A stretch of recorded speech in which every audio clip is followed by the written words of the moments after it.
Oke, hal berikut yang mendorong pemerintah untuk menerapkan kebijakan fiskal kontraktif. Nah, apa itu kebijakan fiskal kontraktif? Di sini kita ke kebijakan fiskal. Kalau kebijakan fiskal itu artinya adalah kebijakan pemerintah. Fiskal itu artinya anggaran negara ya. Berarti untuk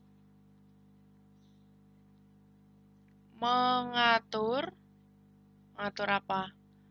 Ya, tentunya anggaran penerimaan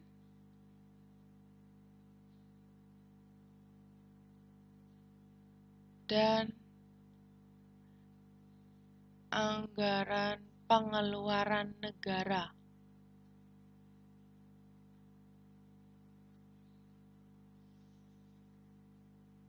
Nah, sekarang di sini yang disoal adalah kebijakan fiskal kontraktif. Kebijakan fiskal kontraktif. Kalau kebijakan fiskal kontraktif itu dilaksanakan saat terjadi inflasi atau perekonomiannya lagi kuat atau di sini harga barangnya mahal. Nah, cara mengaturnya gimana? Kalau lagi inflasi, caranya pajaknya dinaikkan atau penerimaan negara dinaikkan dan pengeluarannya yaitu untuk belanja negara atau government. Kok belanja government? Belanja negara diturunkan, gitu ya. Berarti ini apa ini? Mendorong pemerintah untuk menerapkan kebijakan kontraktif, lemahnya daya beli masyarakat. Nah, kalau lemahnya daya beli masyarakat itu saat deflasi. Berarti harusnya di sini kebijakan fiskal ekspansif, salah. Tingginya tingkat pengangguran. Nah, kalau lagi inflasi penganggurannya justru rendah, maka harusnya ini juga ekspansif. C. Tingginya tingkat inflasi. Nah, ini yang betul. Lambannya pertumbuhan ekonomi itu ekspansif. Tingginya utang negara itu berarti apa ini? Tingginya utang negara. Betul atau salah? Salah juga. Yang tepat adalah yang C. Mendorong pemerintah menerapkan kebijakan fiskal kontraktif adalah saat tingginya tingkat inflasi. Gitu. Oke ya, jawabannya yang C.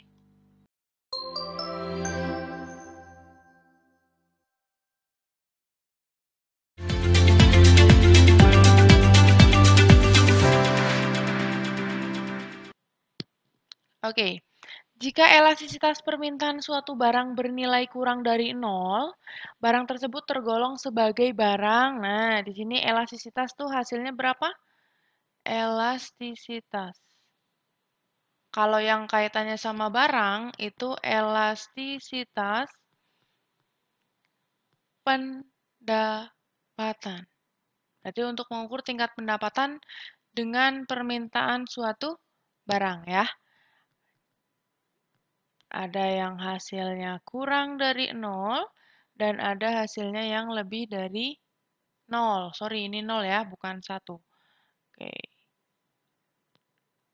Nah, kurang dari 0 dan lebih dari 0.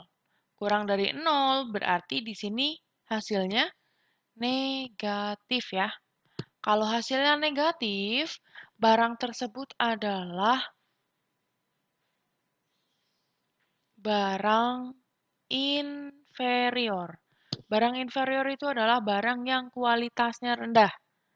Elastisitasnya kurang dari 0 atau negatif.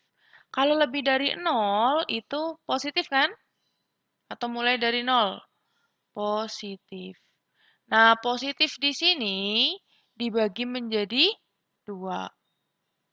Ada positif yang 0 sampai 1 dan ada juga yang lebih dari 1. Kalau hasilnya 0 sampai 1, itu adalah termasuk ke dalam barang kebutuhan pokok. Atau disebut juga barang normal, sama. Barang kebutuhan pokok sama barang normal itu sama. Nah, kalau yang hasilnya lebih dari satu, kalau kurang dari satu itu barang yang kualitasnya rendah, berarti kalau yang lebih dari satu itu barang yang kualitasnya bagus, ya, atau disebut sebagai barang superior. Superior. Atau barang mewah gitu ya. Nah, di soal ini yang kurang dari 0. Kurang dari 0 berarti yang negatif. Barang apa? Barang inferior gitu ya. Barang normal itu sama kayak kebutuhan pokok. Kalau superior itu sama kayak mewah gitu. Oke, jawabannya yang A.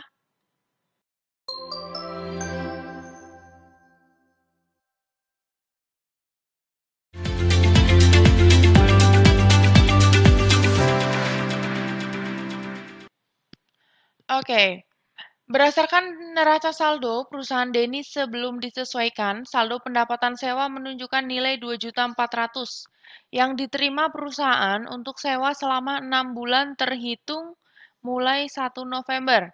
Nah, pada awal periode akuntansi berikutnya, jurnal balik yang perlu dibuat perusahaan Denny agar pencatatan menjadi konsisten adalah.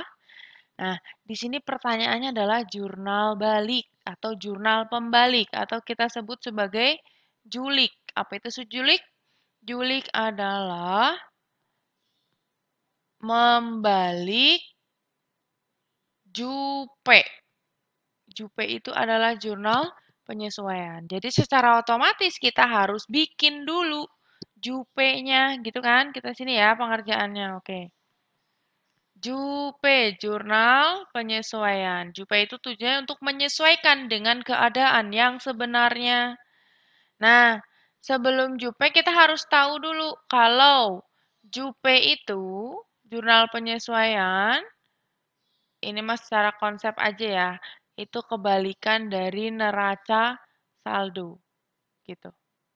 Kalau misalkan di neraca saldo dicatat sebagai pendapatan, berarti di Jupe itu sebagai utang.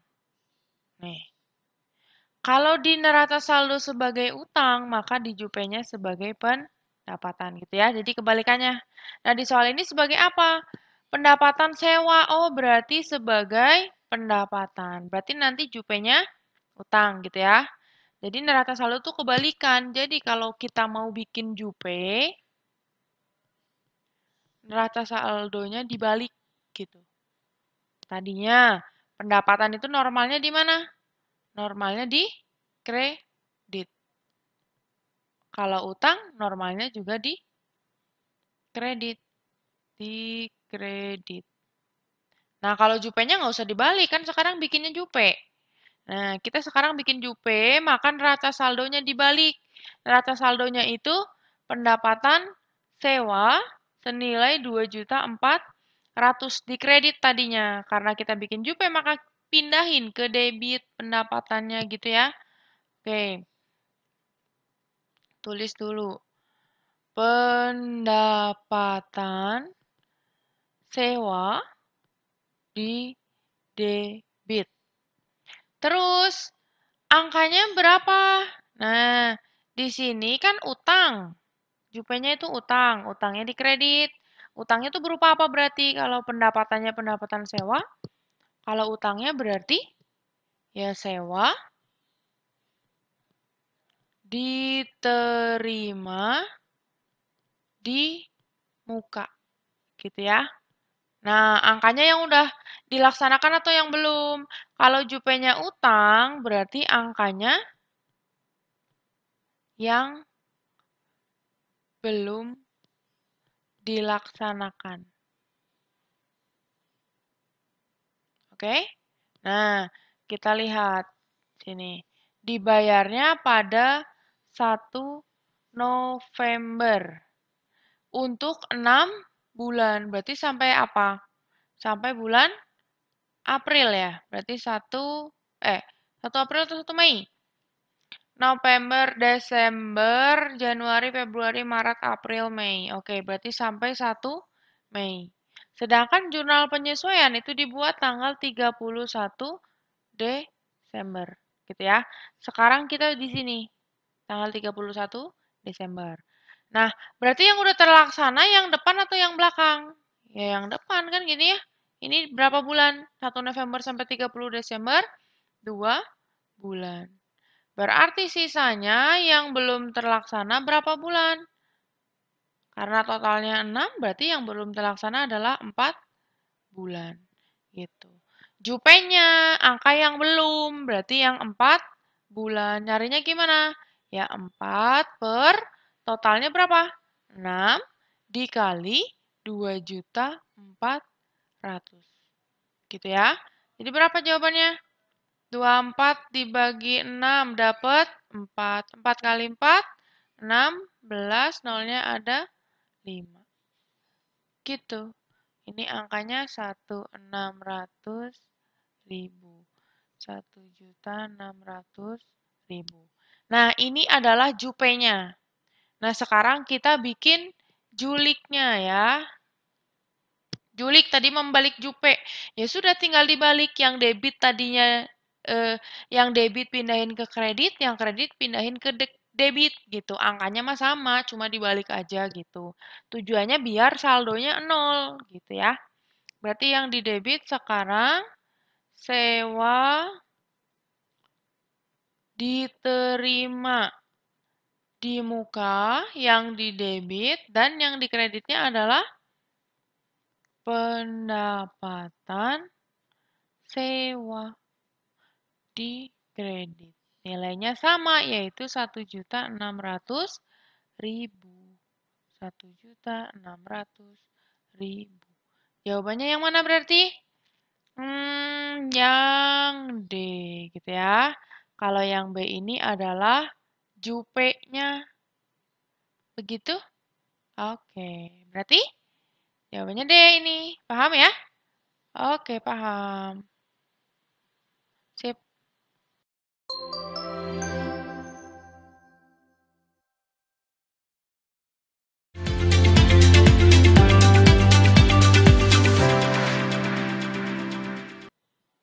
Oke. Pak Dadang adalah seorang pengusaha pakaian jadi. Untuk meningkatkan kapasitas produksinya, apa yang dilakukan Pak Dadang? Nah, di jawaban sini semuanya jangka pendek ya. Kalau jangka pendek tuh gimana? Jangka pendeknya itu bisa dilakukan dengan menambah tenaga kerja baru. Kenapa tenaga kerja baru? Karena kalau kita menambah tenaga kerja baru, di sini kaitannya sama upah. Di mana biaya upah atau gaji beberapa pekerja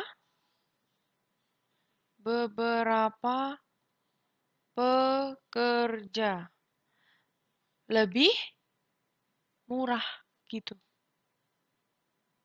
Ada yang lebih murah, orang pekerja baru gitulah ya. Nah, lebih murah daripada apa? Daripada menambah pabrik baru. Karena ini jangkanya jangka pendek ya. Jangka pendek itu waktunya sebentar gitu. Terus mesin baru, mahal nih pasti. Teknologinya juga mahal, peralatannya juga. Maka lebih baik pakai tenaga kerja yang baru gitu. Menambah tenaga kerja yang baru itu kalau jangka pendek. Jawabannya yang C, begitu ya. Oke.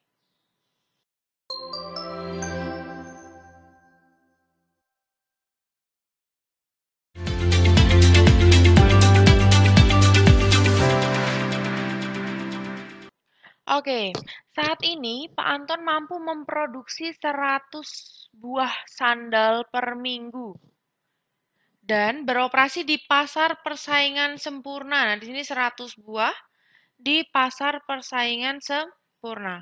Apabila harganya adalah 35.000 dan Pak Anton itu menambah jumlah outputnya menjadi 110. Pendapatan marginalnya adalah, nah di sini kita tulis dulu ya, diketahui. Dan ini terjadi di pasar persaingan sempurna atau PS. Diketahui memproduksi 100 buah sandal, berarti Q-nya itu sebesar 100 buah sandal ya. 100 buah sandal. Terus, dan beroperasi di pasar persaingan sempurna. Apabila harga itu simbolnya adalah P. P-nya sebesar 35.000. Dan Pak Anton menambah jumlah outputnya menjadi 110. Oh, berarti di sini Q1 ada juga Q2 sebesar 110 buah sandal. Oke. Nah, menambah outputnya menjadi 110. Pendapatan marginal itu disebut sebagai marginal revenue. Berapa marginal revenue-nya?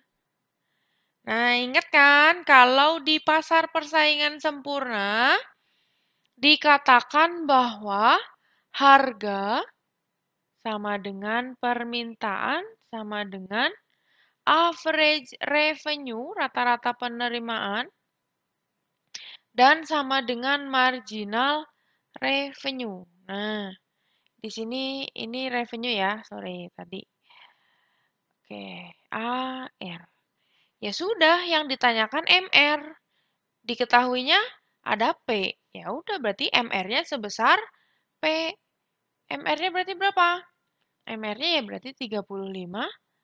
Gitu, nggak usah dihitung pusing-pusing ya. Gampang ini soalnya. Oke.